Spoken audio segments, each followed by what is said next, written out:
नमस्कार बहनों, आज हम लेकर आए हैं शिव पार्वती विवाह की कथा। शिव विवाह कथा को भारत की आध्यात्मिक कथाओं में बहुत महत्वपूर्ण माना जाता है। आइए जानते हैं शिव पार्वती विवाह की कथा। भगवान शिव और पार्वती की शादी बड़े ही भव्य तरीके से आयोजित हुई।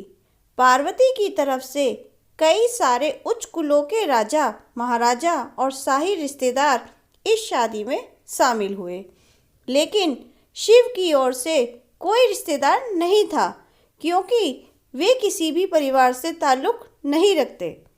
जब शिव और पार्वती का विवाह होने वाला था तो एक बड़ी ही सुंदर घटना हुई। उनकी शादी बहुत ही भव्य पैमाने पर हो रही थी। इससे पहले ऐसी शादी कभी नहीं हुई थी।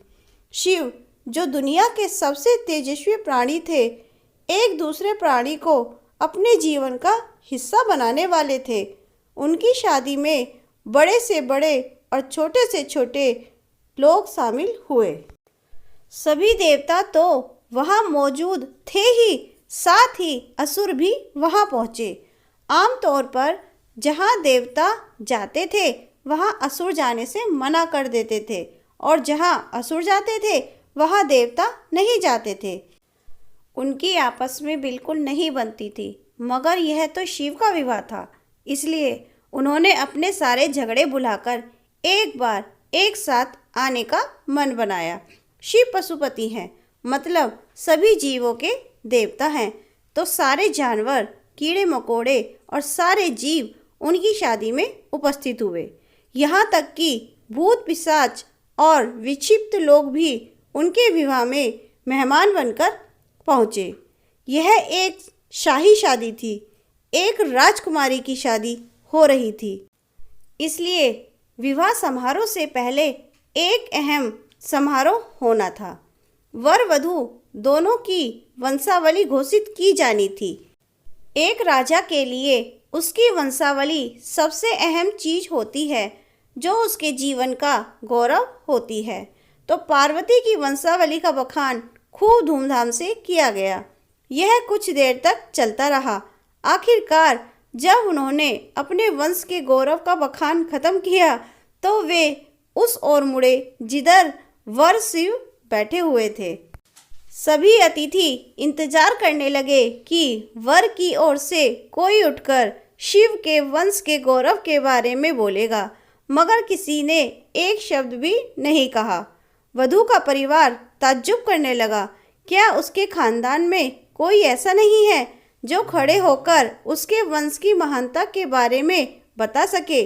मगर वाकई कोई नहीं था। वर के माता पिता, रिश्तेदार या परिवार से कोई वहाँ नहीं आया था, क्योंकि उसके परिवार में कोई था ही नहीं।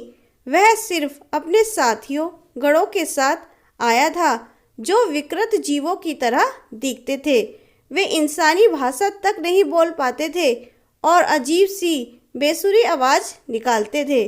वे सभी नशे में चूर और विचित्र अवस्थाओं में लग रहे थे।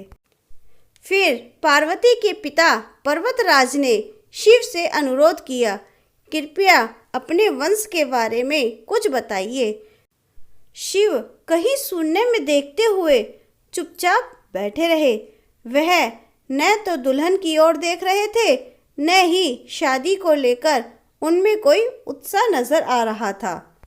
वह बस अपने गणों से घिरे हुए बैठे रहे और शून्य में घूरते रहे। वधू पक्ष के लोग बार बार उनसे यह सवाल पूछते रहे, क्योंकि कोई भी अपनी बेटी की शादी ऐसे आदमी से नहीं करना चाहेगा जिसके वंश का अता पता ना हो। उन्हें जल्दी थी, क्योंकि शादी के लिए शुभ मुहूर्त तेजी से निकला जा रहा था, मगर शिव मौन रहे। समाज के लोग, कुलीन राजा, महाराजा और पंडित बहुत घृणा से शिव की ओर देखने लगे और तुरंत फुसफुसाहट शुरू हो गई। इसका वंश क्या है? यह बोल क्यों नहीं रहा है? हो सकता है कि इसका परिवार किसी नीची जाति का हो और इसे अपने वंश के बारे में बताने में शर्म आ रही हो। फिर नारद मुनि, जो उस सभा में मौजूद थे, ने यह सब तमाशा देखकर अपनी वीणा उठाई और उसकी एक ही तार खींचते रहे।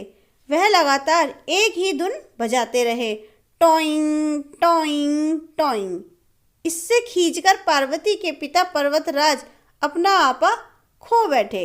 यह क्या बकवास है, हम वर की वंशावली के बारे में सुनना चाहते हैं, मगर वह कुछ बोल नहीं रहा।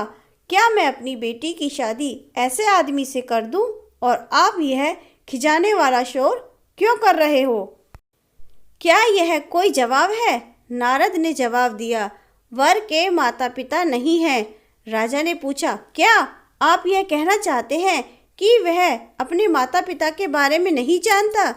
नहीं, इनके माता पिता ही नहीं हैं, इनकी कोई विरासत नहीं है, इनका कोई गोत्र नहीं है, इनके पास कुछ नहीं है, इनके पास अपने खुद के अलावा कुछ नहीं है। पूरी सभा चकरा गई। पर्वतराज ने कहा, हम ऐसे लोगों को जानते हैं जो अपने माता या पिता के बारे में नहीं जानते। ऐसी दुर्भाग्यपूर्ण स्थिति हो सकती है, मगर हर कोई किसी न किसी से जन्मा है। ऐसे कैसा हो सकता है कि किसी का कोई पिता या माँ ही ना हो? नारद ने जवाब दिया, क्योंकि यह स्वयंभू हैं। इन्होंने खुद की रचना की है। इनके ना तो पिता है ना माता, इनका ना कोई वंश है ना परिवार। यह किसी परिवार से ताल्लुक नहीं रखते और ना ही इनके पास कोई राज्य है। इनका ना तो कोई गोत्र है और ना कोई नक्षत्र, न कोई भाग्यशाली तारा इनकी रक्षा करता है। यह इन सब चीज़ों से परे हैं। यह एक योगी है और इन्होंने सारे अस्तित्व को अपना एक हिस्सा बना लिया है। इनके लिए सिर्फ एक वंश है, ध्वनि। आदि शून्य प्रकृति जब अस्तित्व में आई तो अस्तित्व में आने वाली पहली चीज थी ध्वनि। इनकी पहली अभिव्यक्ति एक ध्वनि के रूप में है। ये सबसे पहले एक ध्वनि के रूप में प्रकट हुए। उसके पहले ये कुछ नहीं थे। यही वजह है कि मैं यह तार खींच रहा हूँ।